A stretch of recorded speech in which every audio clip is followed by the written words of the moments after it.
아, 들린다는 예, 잘 말씀. 들리세요? 안녕하세요.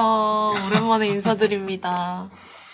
예, 지금 이게 그 채팅창하고 그 유튜브로 나가는 채팅창과 저희가 지금 안에서 보고 보는 있는 것과 조금 딜레이가 있네요. 그러면 소통이 어렵지 않을까요, 선배? 저희가 잘 해보겠습니다. 네, 아이고 많은 분들이 기다려 주셔가지고 방송 시작 시간이 조금 시작 시간을 저희가 조금 잘못 봐서 제가 잠깐 나갔다가 왔어요. 그런 도중에 무리가 있었던 점을 양해를 부탁드리겠습니다. 시작이 좀 매끄럽지 않았네요. 선배 빨리 해결해요. 해결이 어느 정도? 네, 되지 않았나 싶은데 그래도 이렇게 많이 와주셔가지고 감사드리고요. 네, 또 여전히 또 여신님을 찾는 아이고. 또 열혈 구독자분께서 또 방문해 주셔서 선배 감사드립니다. 먹어줘요. 예, 저 음료수였습니다. 얘기하면서 잠시 목을 축일 음료수였는데, 자, 디스트리트 라이브가 지금 얼마 만에 다시 재개를 했는지 모르겠어요. 꽤 오랜 시간 만에 다시 왔는데, 네, 저희 제가 마지막 영상을 보니까 아주 빨간색 원피스를 얇은 원피스를 입고 있더라고요. 그러니까 여름이었던 거죠. 여름이 거죠? 지나고 이제 겨울이 왔네요. 근데 그 여름이 혹시 코로나 시기 때였었던가요? 그쵸, 코로나 시기 때 여름이죠. 올해. 그렇다고 하면은 그래도 다행히 코로나 시기 때도 네. 라이브를 조금 했었던 거네요. 그쵸. 예. 예. 아이고, 현영님 감사합니다. 말씀 그렇게 하지만 이정님 팬인 걸로 알고 있습니다. 선배 나우티 묵님이신가요? 네, 너팀 예. 몽님? 님, 예. 노래를 했으면 좋겠습니다. 좋겠습니다? 코인 상담소 없어져서 너무 슬프다고, 상담할 곳이 네. 없다고. 노래는 그러게요. 코인 상담소에 제기를 내년에 다시 한번 타이밍을 잡아보는 걸로. 하긴 지금 이제 비트코인 가격이 오늘 오늘 최고점을 찍지 않았나? 연고점을 넘겼죠. 연고점을 넘겼죠. 네, 그쵸. 그래서 아마 1,600만 원이 넘어간 것 같던데. 맞습니다. 사실 이제 여담인데 저희 디스트리트 내부에서 저희 팀끼리 그 비트코인 가격을 가지고 올해 14,000달러를 돌파한다 안 한다 가지고 한번 내기를 했었죠. 네, 선배가 지시지 않으셨나요? 무슨 내기를 했는지 어떻게 됐는지 그거를 좀 상세히 얘기를 해야 하지 않을까요? 선배가 해주시죠. 저 기억이 네. 잘 나지 않네요. 저는 이제 올해 내에 14,000달러를 돌파하지 못한다. 저는 돌파한다 했죠. 그러고 그렇게 내기하고 아마 다음날 바로 넘었던 것 같은데. 그 다음 날에 바이낸스에서 최고점 14,100달러를 네. 기록을 했더라고요. 네. 비트코인 이렇게 확 오를 줄은 몰랐었는데 참. 네, 그래서 저는 안타까운 마음. 현영님께서는 비트코인 2만 달러 간다고. 2만 달러 가는 거는 좋은데 언제 2만 달러 갈지가 이게 사실 관건이 아닐까요? 예, 가지하시는 분들 많으시네요. 네, 그럼 저희가 준비한 내용을 얼른 그럴까요? 시작하도록 할까요? 네, 비트코인 1635만 원이 존버는 승리한다. 네, 존버는 승리하죠. 네, 제리님 감사합니다. 저희 비트코인 1,635만 원을 알려주셨고 저희도 열심히 기운을 받아서 해보도록 하겠습니다. 네. 자, 일단은 비트코인 얘기 이렇게 좀 그다음에 오랜만에 새로 한 얘기 이런 얘기들을 좀 해봤었는데 별풍 코인은 아직까지 안 되는 것 같습니다. 저희도 하고 싶습니다만은 안타깝습니다. 진심이 너무 진심 묻어났나요? 코인으로 받고 싶은 선배의 진심이. 예. 그 이심 김심이라는 말이 있던데 이 기자님 생각이 김리터의 생각. 누가 말한 것 같아. 선배. 누가 그런 장명을 한 거죠? 전 처음 듣는데요. 방금 생각난 거긴 네, 한데요. 알겠습니다. 예, 많은 양해 부탁드립니다. 저희가 오늘 왜 모였죠, 선배? 네? 저희가 오늘 김지터님 네, 오늘 네. 왜 나왔죠? 빨리 진행하고 싶은 거죠? 빨리 알겠습니다. 본론으로 들어가야 이게 하지 않을까 싶어서. 예. 네. 어. 저희가 오랜만에 이렇게 네네. 영상을 나오게 된 게 있죠. 네. 어떤 것 때문에 그렇죠. 이 라이브 소개와 라이브 제목에도 이제 말씀을 드렸는데 이제 디스트리트가 선배 너무 네.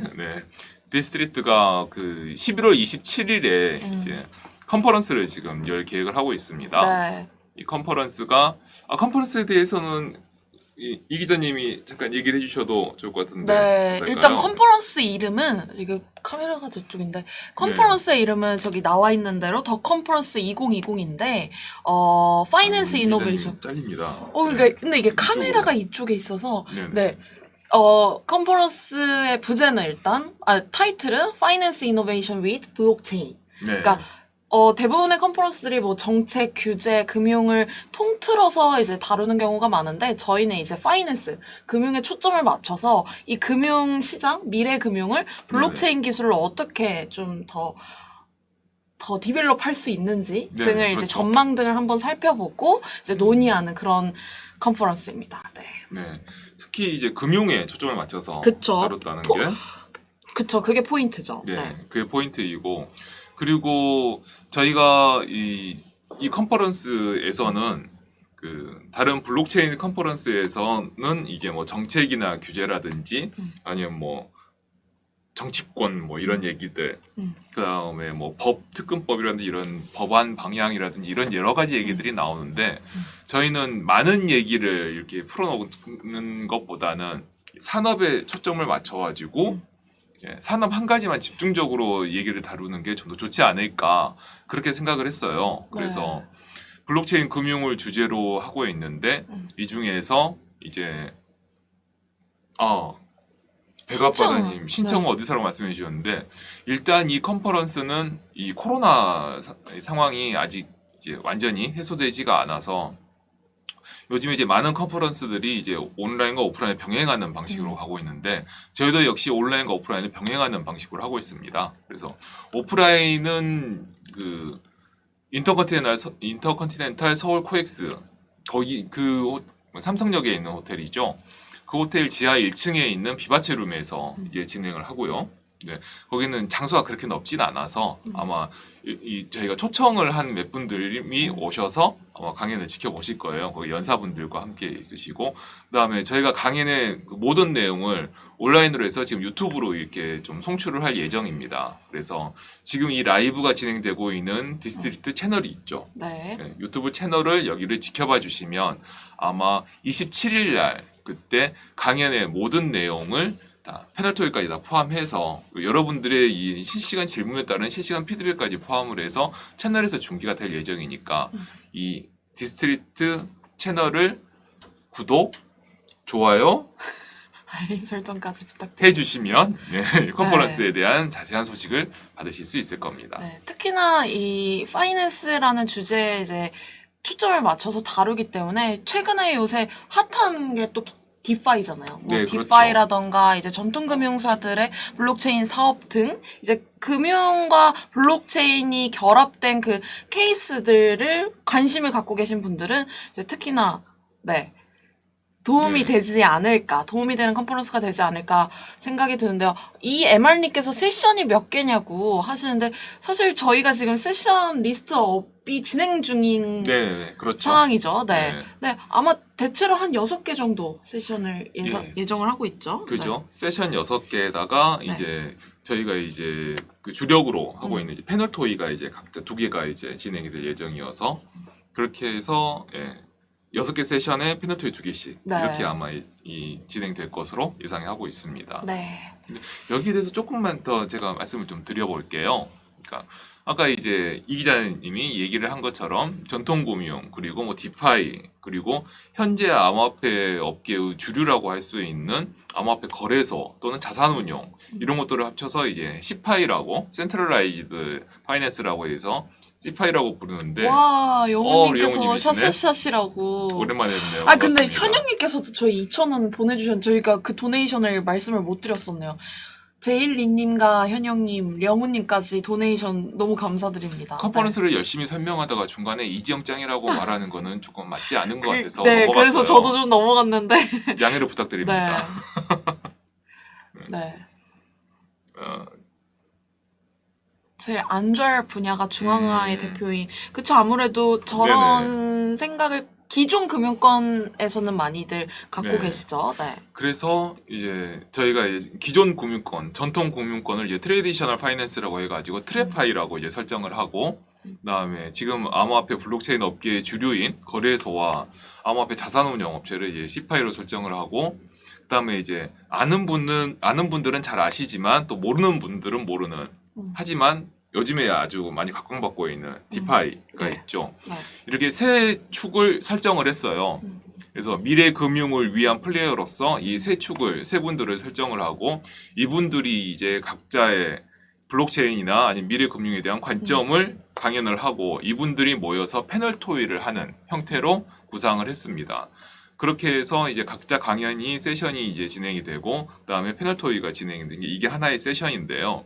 이 세션은 이제 블록체인 앤 뱅크라고 해서 은행, 예대마진과 신용 창출을 이제 중심으로 하는 뱅크를 중심으로 해서 블록체인을 어떻게 쓸 수 있는지를 초점을 하나를 맞춰서 하나의 세션으로 했고, 그 다음 두 번째 세션은 이제 블록체인 앤 인베스트먼트로 해가지고 이제 블록체인과 또 그 다음에 현재 기존 금융의 현 금융의 큰 축을 형성하고 있는 자산운용사라든지 이런 투자금융 쪽을 초점을 맞춰서, 여기에서 역시나 트레파이와 시파이, 디파이 이분들의 관점을 강연을 통해서 말씀을 드리고 패널 토의를 하는 이렇게 두 가지 세션으로 준비를 했습니다. 네. 그래서- 그러니까 세션은 총 뱅킹과 인베스트먼트 두 개이지만 네. 그 안에 세션에 이제 속해 있는 각 플레이어들은 세 챕터로 나뉘는 거죠. 이제 그렇죠, 트레파이, 세파이, 디파이 이렇게. 네네. 네, 그렇습니다. 그래서 사실 저희가 오늘, 다음 주, 그 다음 주 총 3번에 걸쳐서 이 방송을 목요일 7시부터 8시까지 진행할 예정인데요.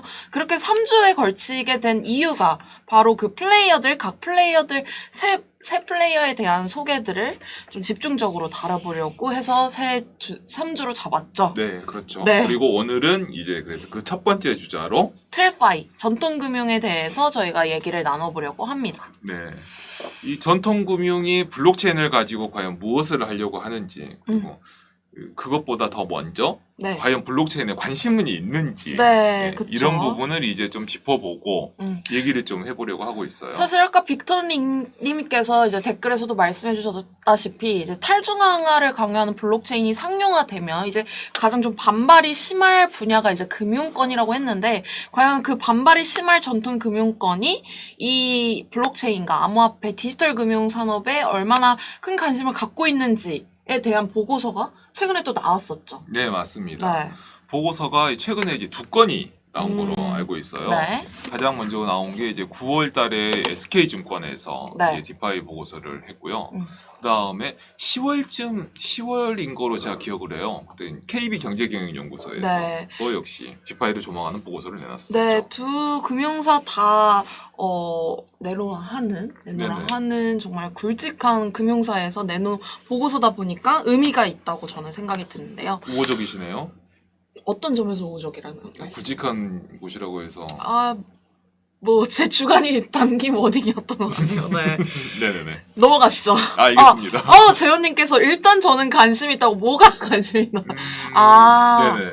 저희의 얘기에 저희의 얘기에 역시 재현님. 관심 감사합니다. 네, 관심 감사합니다. 저희도 조금 관심 있어요. 네, 보고서 내용이 어떤지 한번 넘어가 보세요. 안녕하세요, 건물주님. 건물주님. 저 예전에 저희 라이브 했었을 때 건물주님이 오신 것 같은데, 네. 주거래 역시 나우틴 의원님 제가 살짝 얘기했던 거에 정확하게 짚어가지고. 아닙니다. 주거래 은행 아니십니까? 아닙니다. 네. 그러면 혹시 주거래 은행이 아니라 주거래 증권인 건 아닙니까? 은행 증권 다 아닙니다. 아닌가요? 네, 알겠습니다. 다 아닌 걸로. 네. 그건 아닌 걸로. 네. 그래서 그 KB금융 보고서랑 SK증권 보고서 그렇게 두 건이 나왔는데 그 보고서에 대한 내용을 간략하게 뭐 설명해 주실 수 있을까요? 제가 뭐 나름 두 보고서를 다 읽어봤었는데 우대금리 예, 우대금리를 받고 있을 수도 있을 것 같습니다. 네. 근데 읽어봤는데 그 사실 두 보고서가 모두 이 디파이를 조망하는 보고서여가지고요. 네. 그러니까 현재 이제 키워드가 디파이였죠. 두 그죠. 보고서 전부 다. 네. 네. 디파이가 무엇인지 그리고 디파이가 현재 어떻게 돌아가고 있는지 그리고 디파이에서 최근 이제 디파이가 이렇게 이 많은 관심을 받게 된 이유 중에 하나인 이제 일드 파밍과 같은 그런 네. 수익 창출 방안 네. 이런 것들을 조망을 하고 있고 이게 이제 특히 전통 금융에 어떤 것을 시사하느냐. 그래서 디파이의 가능성, 또 그리고 전통 금융 입장에서 바라봤을 때 좀 문제점 이런 것들을 좀 많이 얘기를 하고 있었어요. 네. 그래서 이게 블록체인 업계에 있는 사람들 입장에서 봤을 때 보면은 이게 그냥 정말 요약 정리인지라 그리고 어찌 보면 좀 뻔하다고도 할 수 있는 얘기여가지고 조금 관심이 좀 덜해질 수도 있는데 근데 저 같은 경우는 일단 전통 금융 입장에서 이 디파이라는 게 과연 무엇이고 어떤 가능성이 있고 그 다음에 이거를 이제 전통금융 입장에서 봤을 때 어떤 것이 문제를 어떤 것을 과연 문제로 보았느냐 이런 부분이 조금 눈에 좀 들어오더라고요. 네. 그래서 이제 특히나 이제 이 KB금융 보고서에서 얘기했던 거에서 디파이의 강점으로는 역시 투명성과 그리고 효율성. 네, 네. 의외로 이 부분에 대해서 많은 분들이 블록체인 업계에 있는 분들은 사실 정말 굉장히 당연하게 보고 있는 부분이지만 네. 전통 금융에서는 꽤 놀랍게 보고 있는 부분 하나인 방금 말씀하신 효율성. 네. 그쵸. 굉장히 효율적이라고. 그쵸. 사실 네. 블록체인 기술이 들어갔으니까 투명성은 당연히 디폴트로 따라가는 특징인 거고 사실 그렇죠. 이 디파이가 좀 더 주목을 받게 금융 쪽에서 주목을 받게 된 거는 효율성인 측면에서 주목을 더 많이 받고 있는 것 같아요. 네. 네. 그래서 이제 네, 이 MR님께서 보안이나 검증 쪽에서 블록체인 기술이 필요하겠다. 네네. 개발자들 은행을. 실제로도 블록체인 인력을 은행에서도 지금 채용을 하고 있는 걸로 알고 있거든요. 네. 네. 그리고 이거는 조금 여담인데 이미 많은 개발자분들이 가 있는 은행이 있긴 있습니다. 그쵸. 네. 그 카로 시작하는 네. 곧 이제 IPO를 준비를 하고 있는 곳으로 알고 있는데 그곳에 알게 모르게 개발자분들이 꽤 많이 가셔가지고 정말 고생 많이 하시던 개발자분들이 가셔가지고 이제 그 비모사의 차를 몰고 다니신다는 네. 네. 이런 얘기들이 좀 있더라고요. 보면. 정말 여담이네요. 네. 여담이었습니다. 네. 아니 근데 블록체인이 또 이렇게 활성화돼서 네. 그 은행권이나 아니면 다른 뭐 자산운용 쪽에서도 블록체인을 많이 도입해서 쓴다고 하면 관련 개발자분들이 또 은행에서 하실 일들이 더 많아질 수도 있겠죠. 네. 네. 그래서 KB금융 네네. 보고서에서의 이제 요약한 줄은 사실 이 디파이의 뭐 규제나 기술 사용성 등의 여러 측면에서 완벽하지 않은 게 있지만 네네. 그래도 이제 투명성과 무엇보다 효율성, 비용 네네. 효율성이 디파이의 가장 큰 강점이기 때문에 좀 더 지켜볼 만하다. 긍정적으로 보고 있는 관측이 나왔죠. 네. 네, 그렇죠. 네. KB금융에서는 그랬었고, 네. 근데 SK증권에서도 거의 비슷한 맥락인데 그쵸. 조금 바뀌었어요. SK증권 같은 경우는 이 디파이 증권회사다 보니까 그쵸, 증권은. 역시 여기에서도 이 전통금융이라 하더라도 전통금융에서 어느 섹터에 포함되어 있는지 저희가 아까 말씀드렸던 뱅크 섹터에 포함되어 있는지 아니면 인베스트먼트 섹터에 포함되어 있는지에 따라서 보는 관점이 조금 다르더라고요. 그래서 SK증권의 보고서 같은 경우는 역시나 디파이에 대해서 이렇게 좀 개념 정리부터 이렇게 설명해 주시는 거는 비슷한데 근데 디파이의 장점으로 이분들은 역시 수익성을 꼽았습니다. 반대로가 아니라 다르게 네네. 수익성을 네네. 꼽았다. 네. 그렇죠. 특히 수익성 같은 경우는 이제 디파이에서 특히 일드 파밍 이자 농사라고 네. 하죠. 네. 일드 파밍을 좀 해보신 분들 그리고 사실 일드 파밍이라는 단어도 좀 낯설긴 해요. 이게 보편적인 단어가 아닌데 역시나 이걸 한글화한 이자 농사라는 것도 네. 좀 낯선 단어긴 한데 이게 디파이에서 일어나는 거로 조금 말씀을 드리면은 그러니까 쉽게 설명하면 이럴 것 같아요. 이를테면 뭐 우리가 이를테면은 굉장히 안정적인 제1금융권에서는 지금 현재 그 예금이나 저금에 대한 이자가 거의 1% 되잖아요. 그쵸, 1%대죠. 네, 네. 1%도 굉장히 낮고 음. 그 다음에 이제 제2금융권인 무슨 금고라든지 아니 뭐 저축은행 이쪽으로 가다 보면은 이제 조금 막 2% 3%좀 높아지고 네.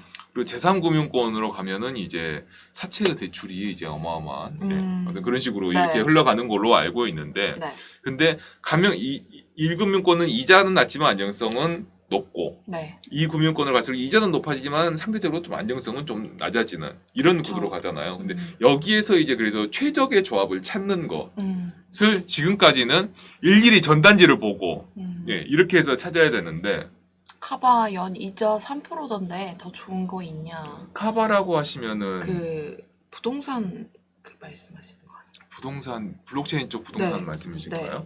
네. 근데 연이자 3%를 하셨는데 그 얼마 전까지만 해도 얼마 전? 네. 올해에도 저 뭐냐 금고 쪽에 보시면 요즘에 이제 디파이 네. 플랫폼입니다. 네네네. 은행이나 이런 쪽에서도 이제 그 마케팅의 필요성을 좀 느껴가지고 창구 마케팅이 안 되고 있잖아요. 네. 그래서 그 이렇게 전단지 아무튼 이런 식으로 해가지고 마케팅비를 이자에 투입을 해서 연 5%의 수익을 나오는 그런 저축 상품도 나오기도 했었어요. 보면요. 그랬었는데 어쨌든 찾아가는 게 좋은데 이렇게 찾아가는 방법이 현재까지는 개인이 알아서 정보를 수집해서 이렇게 계산기를 두드려가면서 하는 방법밖에 없었었거든요. 네. 근데 디파이에서는 이제 아까 말씀드린 효율성이라든지 이런 그 이렇게 자동화라고 할 수 이 여러 가지를 놓고 이렇게 비교하는 컴퓨터에서 여러 가지를 놓고 비교해서 거기에 한 발 더 나아가 자동으로 찾아가는 것까지 가능하기 때문에 네. 그 부분이 이제 수익성 측면에서는 좀 더 효율적이고 좀 더 높은 수익성을 거둘 수 있게 하는 방법이고 그리고 이렇게 찾는 방법이 네. 이제 이자 농사라는 거죠 보면요. 네. 이자를 쭉 나열해 놓고 이렇게 하는 이자 농사는 아니긴 하지만 이렇게 쭉 찾아가지고 이렇게 하는 것이 디파이에서 가능하고 그리고 여기서 이제 파생된 게 이제 이자 농사인 거죠. 네. 네. 이건 또 따라 설명을 드려야 되긴 하겠네요 보면요. 네. 네, 그런 부분이 이제 효율성입니다. 네. 그래서 요약을 하면 이제 SK증권과 KB금융의 보고서는 네네. 이제 효율성과 수익성 측면에서 디파이의 가능성을 그래도 높게 평가했다라고 네. 볼 수 있겠네요. 네, 맞습니다. 네. 그래서 어찌 보면 전통 금융에서 이제 디파이를 보는 관점이 모두 다 녹아 있는 보고서였다라고도 할 수가 있어요. 사실 그 외에 다른 식의 관점을 이게 전통 금융 입장에서는 더 이상 보기는 어렵고요. 장점이나 관점에서는 이제 그 정도 선이 되는데 이제 대신 단점 쪽으로 들어가 보면은 굉장히 여러 가지들이 있죠. 보면요. 근데 진짜 닮으셨네요. 민주님께서 비밀의 숲 유재명 씨 닮았다 그러는데 진짜 닮으셨어요. 비밀의 숲 보셨나요? 제가 잘. 아, 혹시 시즌 1에서 마지막에 그 돌아가신 네. 그분 맞습니다. 그 네. 분석은 제가 그분보다는 더 좀 몸무게가 더 나가는 걸로 알고 있는데. 근데 어쨌든 느낌이 예. 좀 비슷하긴 합니다, 선배. 감사합니다. 네. 네. 열심히 하겠습니다. 아마 안경 때문에 그런 것 같은데. 예. 여기서 또 안경 벗으면 갑자기 다른 사람이 튀어나올 것 같긴 한데 어쨌든 계속 쓰면서 얘기하겠습니다. 네. 근데 아까 했던 얘기를 조금 더 해서 마무리 지어볼게요. 장점이나 관점이라고 하면 이제 그런 부분이 나오는데 하지만 디파이에서는 여전히 전통 금융 입장에서는 꼭 디파이뿐만 아니라 다른 암호화폐를 볼 때도 여전히 제기되는 단점이 있습니다. 특히나 디파이에서는 최근에도 계속 끊이지 않고 얘기가 나오고 있죠. 바로 사건 사고. 그쵸. 네, 공격을 계속 받고 그죠. 있죠. 아무래도 보안적인 측면에서의 네네. 리스크가 있다라고 계속 사례가 나오고 있어요. 네. 실제로 이렇게 피해가 발생하고 있기 때문에 이거를 이제 전통 금융 죄송합니다. 갑자기 댓글 보고 빵 터져가지고 전통 금융 입장에서는 정말 전통 금융에서는 사실 그런 사고가 일어나면 잘 아시겠지만 금융감독원이나 이런 쪽 해가지고 잡혀가거든요. 그렇죠. 네. 네. 그래서 특히나 보안이 철저히 돼 있는 곳이죠. 네. 네. 그래서 그런 거에 대한 방비가 어찌 보면 가장 우선 되는 곳이기도 하고. 그런데 디파이에서는 정말 최근 하베스트 파이낸스였던 것 같은데 제 기억에 거기에서도 최근에 막 이렇게 나오고 최근에 사고가 터졌었고 그랬었는데 저 다른 것보다 저 장크나이트는 사실 제가 들어서 알고 있는데 장크나이트요? 저는 장크나이트를 한번 저게 아마 그 비밀의 숲에 아까 나온 유재명 씨가 맡은 역할에서 나온 얘기일 겁니다. 창크나이트. 네. 네. 시바견을 닮았다고 말씀하신 거 보고 좀 빵 터졌는데. 예. 시바견은 저보다 좀 더 얄쌍한 것으로 알고 있습니다만 어쨌든 네, 말씀 감사합니다.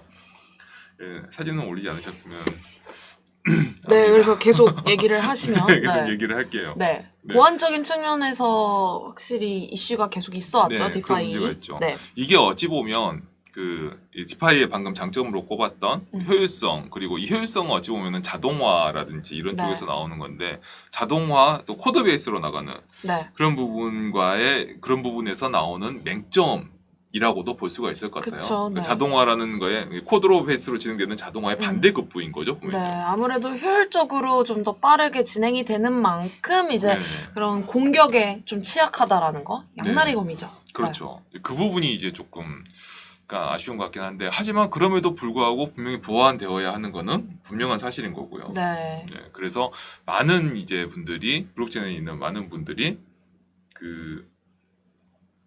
신사님께서 오랜만에 오셨다고. 예. 네.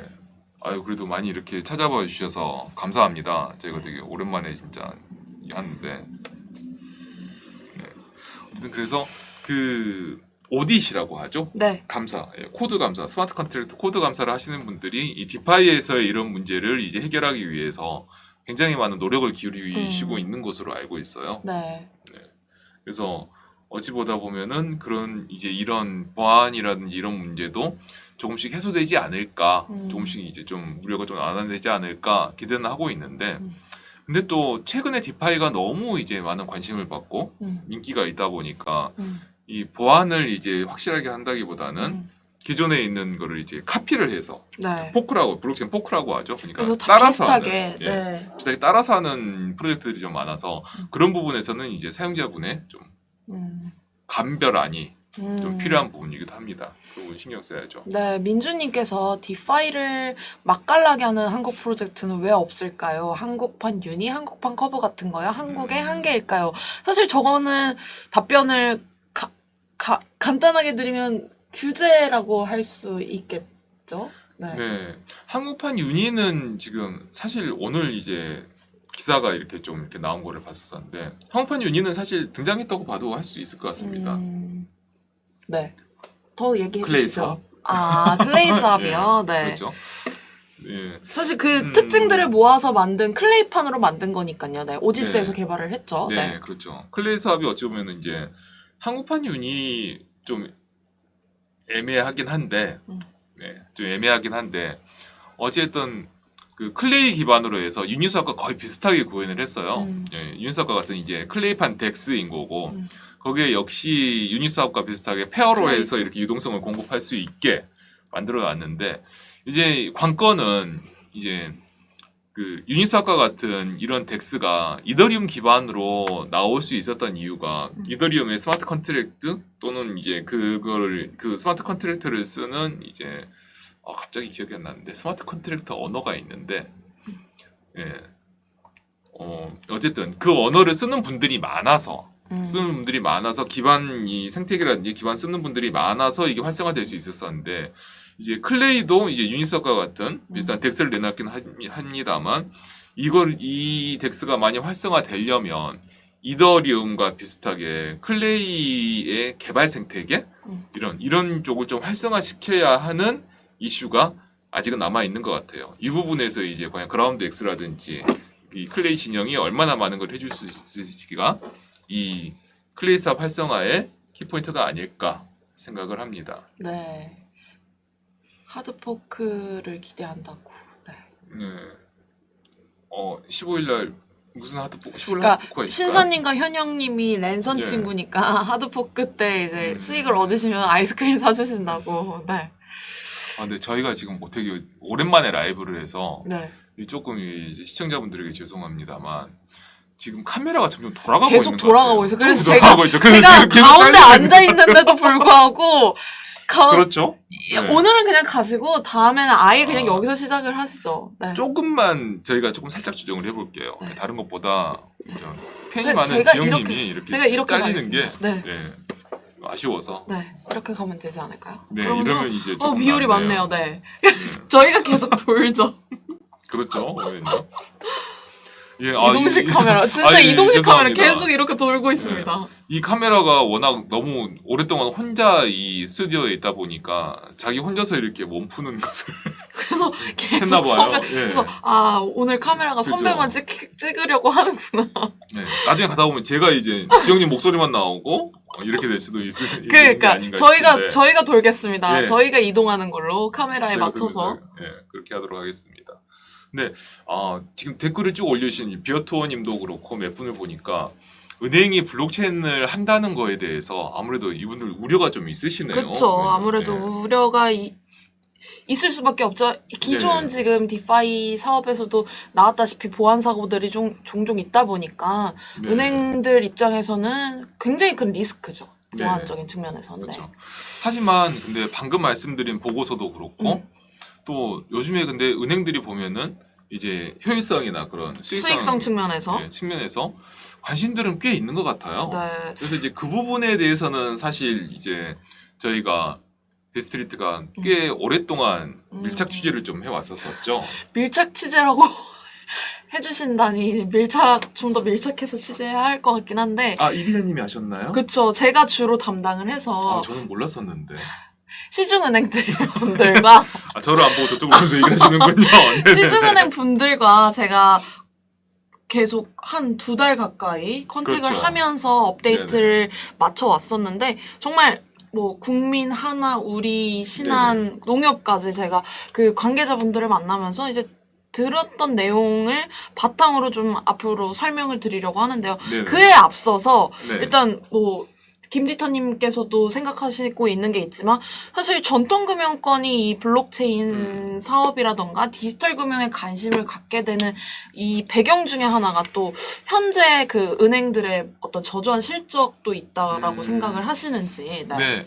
이 부분도 맞아요. 좀 그 금융권에서 기존 네. 금융권에서 블록체인에 관심을 가지는 이유도 한번 짚어봐야 할 부분이 있기도 하죠. 네. 방금 얘기하신 것처럼 이제 은행들이 블록체인에 관심을 갖는 이유가 보고서에서 말씀드린 이제 효율성과 효율성과 수익성이라고 수익성. 했는데 네. 사실 이 근저에는 지금 현재 전 세계적으로도 뭐 그럴 수 있겠다고 보지만 특히 우리나라에서의 금융산업은 더 이상 성장 산업이 아니라고 보이거든요. 금융권이 대부분 우호적이라기보다는 관심을 갖는다가 좀 더 적절한 톤인 것 같아요. 그렇죠. 관심을 가지고 있는 네. 거죠. 그래서 이 관심을 왜 가질까에 대한 이유들이 여러 가지가 있겠지만 그 중에서도 일단 김디터님께서 방금 말씀해 주신 것처럼 더 이상 금융산업이 이 우상향되는 산업이 아니라는 그런 그런 관점들이 좀 나오고 네. 있지 않나. 네. 그래서 저희도 이제 그 라이브를 준비하면서 좀 찾아봤는데 그 금융권에서 올 3분기 이제 국내 이제 5대 금융그룹이라고 부르죠. 네네네. 이제 시중은행들이 취재를 했었던 5대 금융그룹이라고 부르는데 이분들의 3분기 실적 자체는 그렇게 나쁘진 않더라고요. 양호한 실적이 나왔다고 하는데 근데 한편으로는 분기 실적이 아니라 좀 더 장기적인 실적과 향후 미래까지 전망하는 이런 기사를 보면은 금융권의 미래 전망을 그렇게 썩 밝게 보는 분위기는 없는 것 같아요. 일단은 왜냐하면 첫 번째로 금리가 너무 낮아요. 그쵸. 지금 예대 마진이 제가 최근에 봤을 때 1.78%까지 떨어진 걸로 나와 있거든요. 네. 네네. 그리고 이제 그 순이자 마진이라고 시중은행의 순이자 마진도 지금 데이터상으로는 계속 일제히 하락하고 있다라고 보여지는 만큼 그러니까 네네. 그 말인즉슨 수익성에 굉장히 타격을 입고 있는 상황인 거거든요. 네. 그러니까 이 수익성이 그러니까 이게 높아지지 않으면 향후 미래 성장성이 이제 담보가 되지 않기 때문에 이게 지금 현재 우리나라의 금융사들은 대부분 이제 그 뭐랄까 규제에 휩싸여서 이 관에서 많이 이 관리를 하는 사업이라고 봐도 무방하죠. 네. 이게 봐도 무방하고 상장은 돼 있기는 하지만 어쨌든 이 회사의 여러 가지 정책이라든지 비즈니스가 이제 금융 위원회와 금감위의 이제 승인을 받아야만 할 수 있는 사업이기 때문에 빠르게 움직이지는 못하는 사업이긴 하지만 그런 모든 걸 감안한다 하더라도 일단 주식시장에 상장된 이상 성장이 없으면은 주가는 무조건 떨어질 수밖에 없습니다. 네, 현재 뭐 수익성이 그렇게 나쁘진 않다 할지라도 미래의 그 수익성을 그대로 이어갈지에 대한 우려는 조금 네. 나오고 있는 상황인 걸로. 네. 네, 그렇죠. 그래서 뭐 금융그룹도 은행도 그렇고 다른 뭐 증권사라든지 이런 자산운용도 그렇고 미래 성장 그러니까 미래 성장 동력이라고 보통 표현을 하죠. 네. 이 미래 성장 동력을 무엇으로 할지에 대해서는 사실 꼭 금융뿐만이 아니라 모든 기업들이 이제 관심을 가지고 지켜보는데요. 네, 특히나 금융사 쪽에서 보면은 이제 이를 확보하기 위해서 블록체인에 이제 관심을 좀 보이는 경우들이 좀 있더라고요. 보면요. 네. 김 네. DK님의 질문에 제가 답변을 좀 드리자면 사실 은행권들이 대부분 앞서 나가면은 다 따라서 가게 돼 있거든요. 그래서 아무래도 5대 메이저 시중은행사에서 진행을 한다고 하면 전반적으로 다 이제 따라서 팔로업을 하지 않을까라고 생각이 듭니다. 네. 그게 또 규제 산업의 특징 중에 하나이기도 그쵸. 하고요. 규제산업의 특징 중에 하나고 또 네. 싫어도 돈 되면 해야 되는 게 또 금융산업의 특징이기 때문에 네. 저 나우티 몽님이죠. 나우티 몽님이라고 얘기를 호칭을 하겠습니다. 나우티 몽님이 말씀하신 게 어찌 보면 가장 현실에 가장 부합하고 가장 어찌 보면은 또 그렇기 때문에 가장 정확한 스탠스를 말씀해 주신 게 아닌가 싶은데요. 정말 딱 모든 뭐 기업 입장에서는 다 그렇습니다. 싫어도 돈이 되면은 해야 하는 거죠. 왜냐 그렇지 않으면은 도태되는 게 또 엄혹한 기업의 실적에 대한 생태계인 것이니까요. 네. 딱 그런 입장이 아닌가 싶어요. 네. 그래서 이들이 뭐 규제라든지 이런 여러 가지 이유 말씀하신 것처럼 뭐 저희가 이제 이런 얘기를 하면은 이제 은행들이 일단 실명 계좌라든지 이런 걸 내주지 않기 때문에 금융권이 블록체인에 대해서는 되게 뭐 비우호적이라고 이렇게 생각하시는 분들 네. 그렇게 보고 계신 분들께서는 아니 이게 무슨 소리냐라고 말씀하실 수도 있다고 생각을 해요. 네. 실제로 그렇게 말씀을 하시고 하지만 이쪽에서는 그러니까 당장 무슨 수익을 위해서 지금 현재 당장 무슨 사업을 전개한다 이런 차원보다는 일단은 이거를 미래 성장 동력으로 설정을 하고 그걸 위해서 연구 개발을 좀 많이 하는 네. 그런 측면이 가까운 것 같아요. 네, 네. 어떠신가요? 실제 취재해 보니까 그런 측면이 좀 있지 않았을까 생각이 드는데.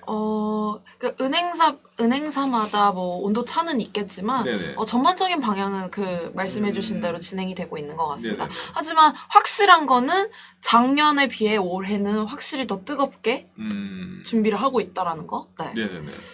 그래서 이게 이제 방금 말씀드린 이제 싫어도 돈 되면 해야지라는 이 부분에 딱 관점을 맞춰가지고 이제 사실 이 암호화폐 부분이 규제나 이런 그리고 뭐 사건 사고 이런 게 많아서 이제 좀 굉장히 안 좋은 이미지가 있긴 한데 정말 순수하게 사업적으로만 따져보면 제가 가끔씩 자주 하는 얘기여가지고 옆에 이 기자님은 굉장히 많이 들은 얘기지만 네. 이 어떤 사업을 영위를 했었을 때 설립 5년 만에 한 해 이 순수이익이 1,000억 원대가 나오는 사업이 정말 없습니다. 왜요? 정말 이렇게 설립 5년 만에 순수이익 1,000억 원대가 나온다는 거는 정말 놀라운 정말 굉장한 성과이거든요. 바로 그런 분야가 바로 암호화폐 거래소인 거죠. 왜요? 그래서 저는 어찌됐든 간에 암호화폐와 금융이 연결이 된다라고 하면 기존 전통 금융권이 이렇게 어마무시한 수익을 내고 부가가치를 내는 암호화폐 산업을 그냥 뭐 이게 뭐 규제라는 틀 때문에 손도 못 댈 거야라고 생각할 것만 같지만은 않아요.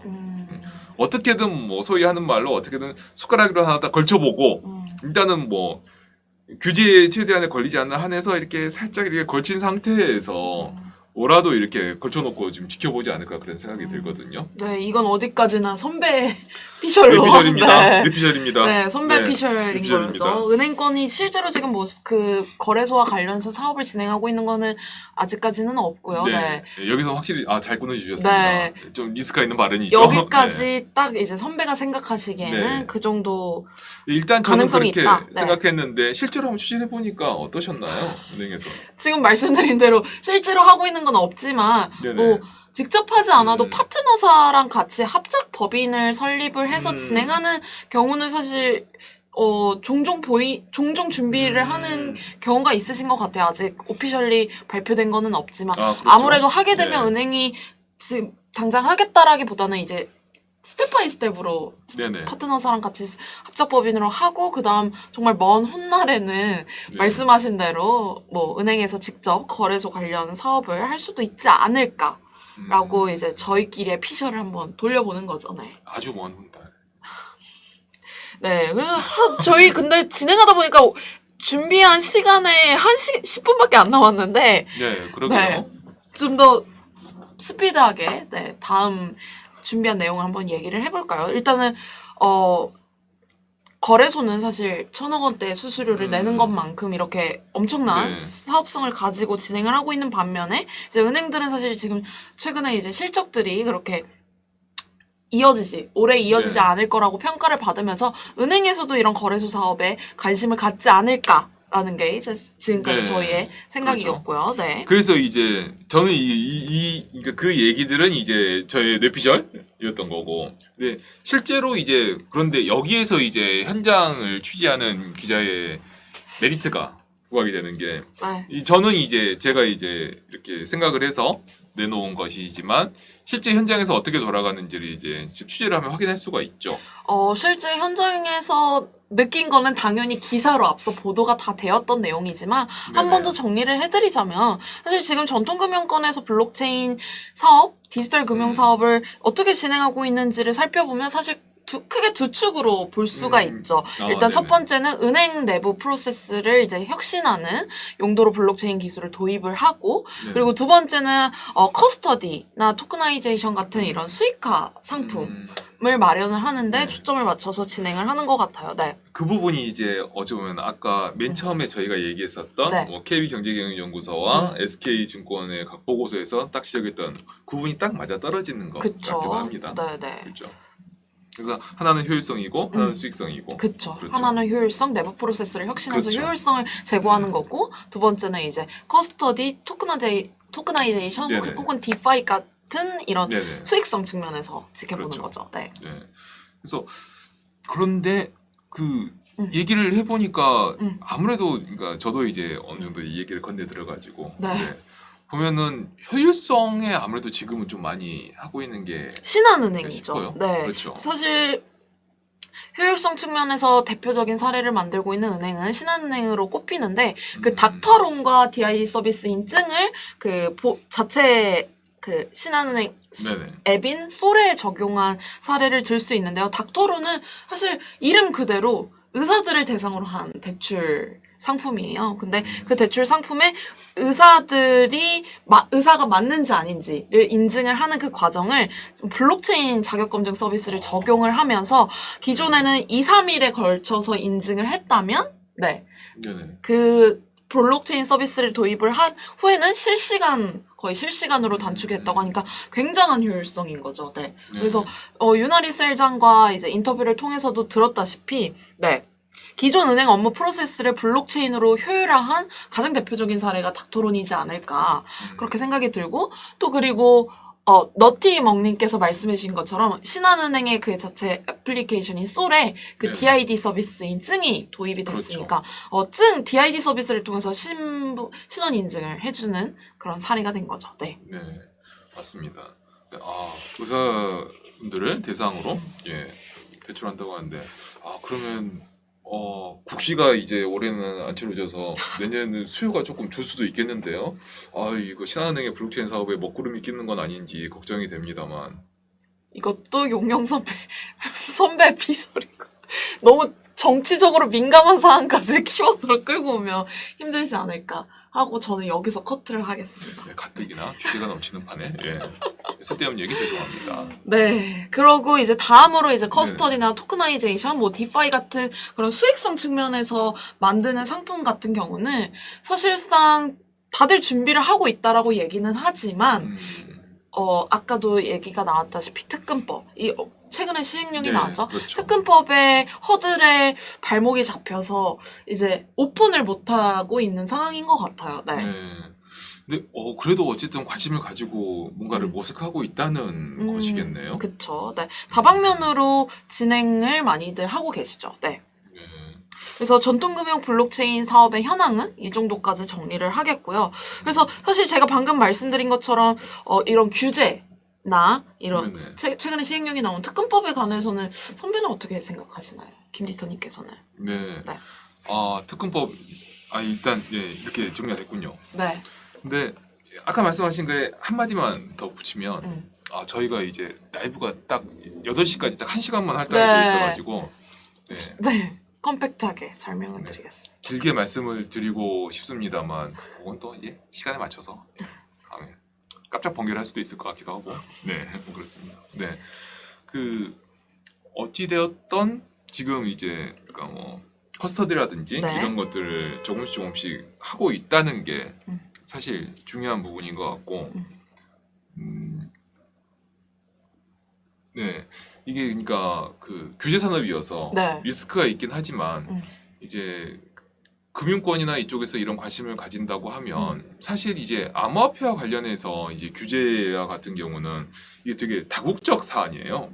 다국적 사안이어서 한 나라에서만 어떻게 한다고 되는 것도 아니고 그쵸. 그리고 한 나라에서만 이렇게 한다는 게 오로지 그 나라에서의 모든 거를 다 결정을 하는 것도 아니긴 한데 현재 이 얘기하다 보니까 아까 말씀하신 특근법 시행령이. 시행령이죠. 네. 맞아요.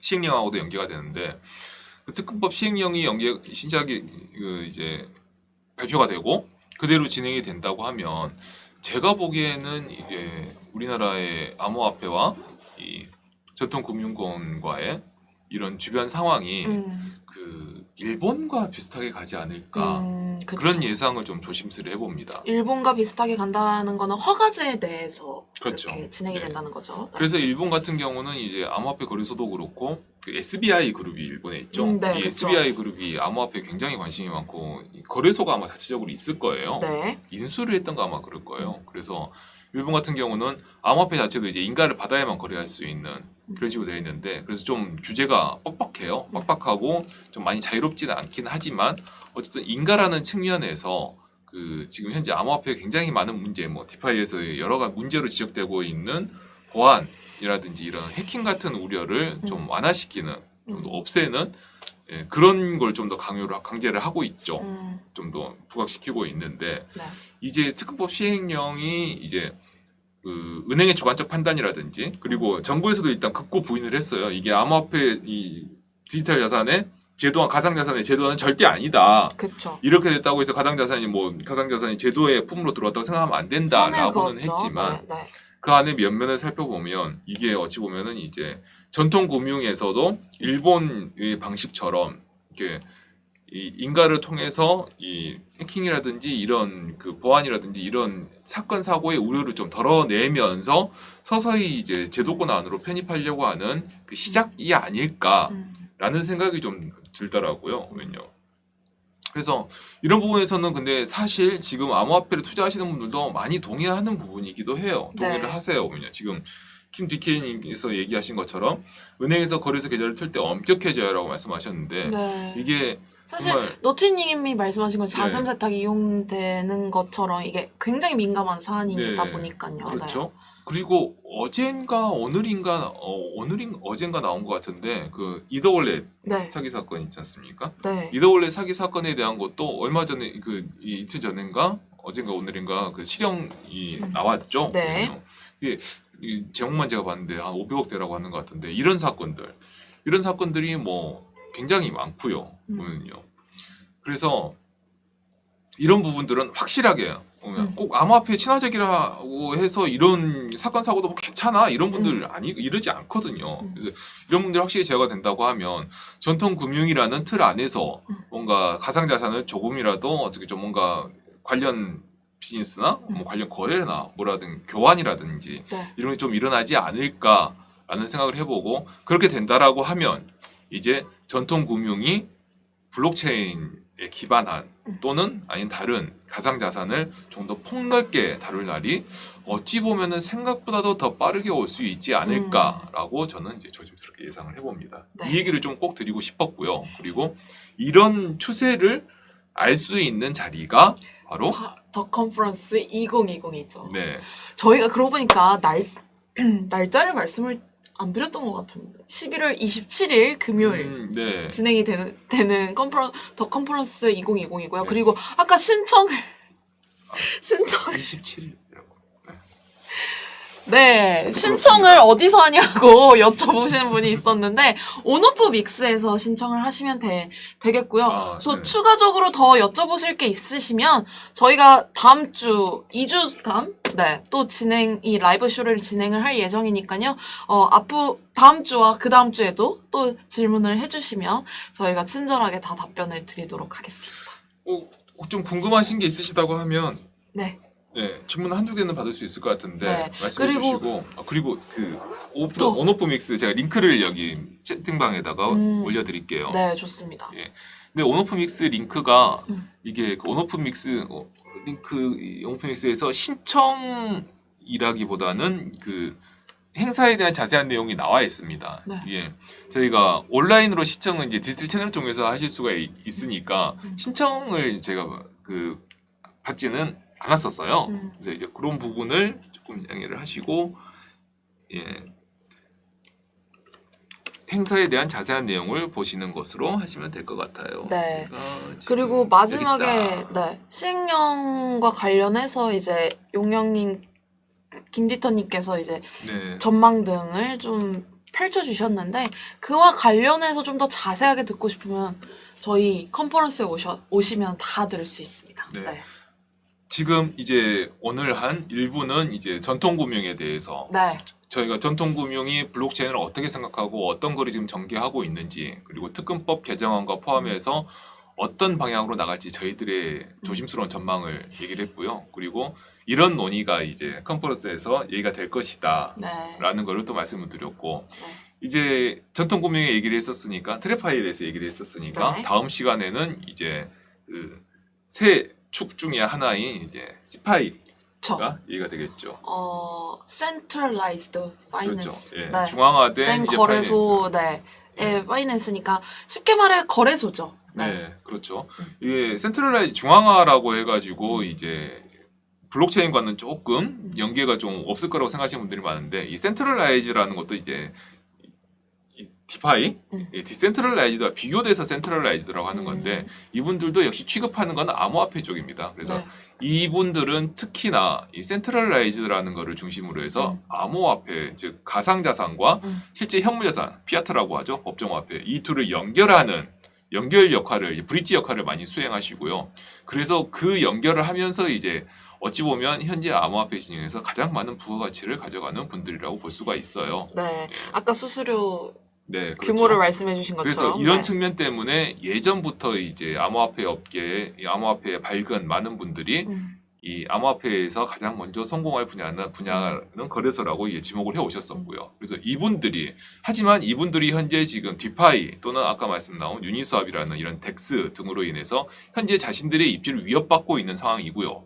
그리고 거기에다가 이분들은 현실 경제, 피아트와 연결고리를 하시기 때문에 규제에도 가장 먼저 닿아 있는 분들이에요. 그래서 이분들이 현재 전통금융과 디파이 그 사이에서 어떤 전략과 향후에 어떤 사업을 전개할지 그리고 이분들의 지금 디파이에 대한 입장은 무엇인지를 저희가 컨퍼런스에서 다룰 것이고 또 그에 대한 얘기를 제가 살짝 맛보기로 다음 주에 라이브에서 얘기를 할 것이죠. 보면요. 네. 4대 거래소만 하냐고 질문을 주셨는데 다음 주 한번 보시죠. 네. 그리고 저희가 연사도 살짝 한번 공개를 해볼까요? 그러고 보니까 저희가 전통금 트래파이 관련해 트래파이 세션에서 네. 발표해 주시는 연사에 대해서 연사 분석하면 이게 좀 어느 곳에서 오시죠? 어제 제가 확정 연락을 네. 받았는데요. 저 KB국민은행에서 네네. 관계자분이 나오셔서 얘기를 해주실 예정이다. 나머지 분은 다 알려드리면 안 되니까. 아, 네. 네. 베일에 쌓인 걸로. 네.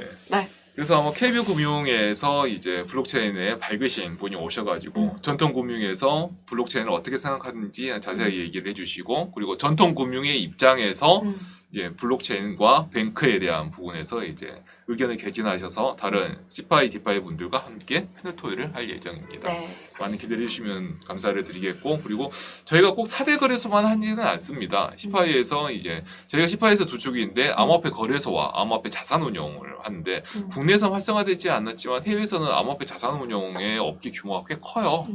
예, 그레이스킬이라든지 이런 몇몇 회사들이 있어서 네. 그분들도 같이 모시고 얘기를 할 예정이고요. 네. 거래소에 대해서는 꼭 4대 거래소를 꼭 나누지 않습니다. 예. 정확히는 KB국민은행 내 블록체인과 관련한 전담 조직에서 한 분이 나오셔갖고 말씀을 해주실 네. 예정입니다. 네. 사업 쪽은 아니시고요. 사업 네. 쪽은 아니죠. 예. IT 전략에 계시죠. 전략 쪽에 네. 계신 분이죠. 네. 아직은 역시나 미래 성장 동료로 삼아서 연구 개발을 하는 쪽에 매진하고 있는 것으로 보이긴 합니다. 네. 예, 오늘 라이브는 이 정도로 그러면은 마치도록 하겠습니다. 네. 얘기를 하다 보니까 시간이 금방 갔어요. 금방 가고 또 저희가 1시간 오랜만에 찾아왔음에도 불구하고 네. 많은 분들이 이렇게 댓글과 관심을 보여주셔서 감사하네요. 네. 네. 아, 그리고 마지막 공지사항이 있네요. 네. 저희가 컨퍼런스에 이제 사전 질문을 받습니다. 그래서 다음 주 라이브 때 아마 이 사전 질문에 대한 링크를 저희가 공개를 해드릴 수 있을 것 같아요. 그래서 사전 질문에 참여를 해주시면 저희가 그 내용을 잘 꼼꼼히 살펴봐서 컨퍼런스 패널 토의라든지 이쪽에 반영을 할 예정이고요. 그리고 저희가 일단 준비는 하고 있는데 깜짝 이벤트도 좀 있지 않을까 이렇게 생각을 하고 있습니다. 네. 현영님께서 저녁 챙겨 먹으라고 저희 마지막 네. 따뜻한 한마디 해주셨는데 여러분들도 저녁 잘 챙겨 드시고 즐거운 저녁 마무리 되시길 바라겠습니다. 네. 10분에 시작했잖아요. 저희 스튜디오 한정된 시간이 있어가지고 지금도 조금 오버했는데 저희가 다음 주에는 8시 정각부터 7시 정각부터 꼭 찾아와서 여러분들과 더 많은 시간 함께 하도록 하겠습니다. KB의 전담 조직이라면 그 블록체인만 전담을 했던 거예요? 아니죠. 정확히는 IT. 네, IT에서 네, IT 전반적인. 그 중에서도 이제 블록체인을 이제 이분이 이제 해박하시고 이분이 잘 맡고 계세요. 그렇죠? 연구를 하고 계시는. 네, 정확히는 전부 다 그렇죠. 전부 다 전담을 맞아요, 하고 있다 보니까 맞아요. 그중 하나가 원오브댐이 이제 네, 블록체인이어서 관련해서 얘기를 해주시는 거죠. 저희가 직접 만나서 말씀을 많이 나눴었는데. 근데 굉장히 많이 알고 계시잖아요. 네. 애착이 있으신. 네. 다음 주도 목요일 7시 디스트리트. 저희는 여기서 마무리하고 모두 행복한 저녁 되시고요. 네. 저희는 다음 주 목요일 날 7시에 이번엔 늦지 않게 네. 타이밍을 잘 맞춰서 찾아오겠습니다. 네. 다음 주 목요일 또 뵙겠습니다. 감사합니다. 감사합니다.